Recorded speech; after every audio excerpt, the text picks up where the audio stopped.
Баршаңызға қайырлы күн достар. Балаларға арналған өте дәмді молочный коржики дайындаймыз. Ең алдымен бізге ыстық сүт қажет болады. Осының үстіне қантымызды салып, жақсылап қантымызбен бірге араластырып аламыз. Яғни бұл жерде қантымыз еруі керек.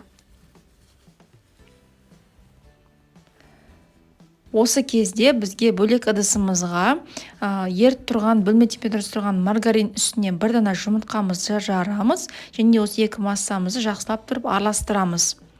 Жақсылап араласу қажет. Араластырып болғаннан кейін үстіне сүт пен қантымызды құямыз.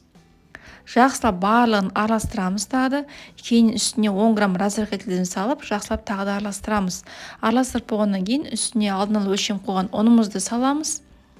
Және бұл жерде қамырымызды қолмен илеудің қажеті жоқ. Алдымен осылай венчикпен илеп алсаңыздар болады. Кейіннен лопатканың көмегімен қамырымызды илейміз, яғни біріктіреміз.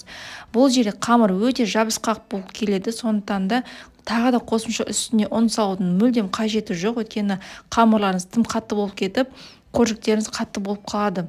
Сондықтан да артық оның қажеті жоқ.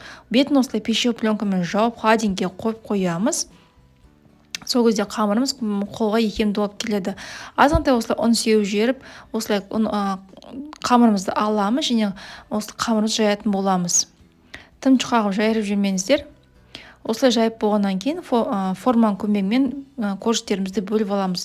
Формочканы оңай бөліну үшін азғантай ұнға малтып жіберсеңіздер болады. Кейін бетіне жылтоқтың жұмқан сары уызын жағып, қызып тұрған пеште 220 градуста пісіріп аласыздар.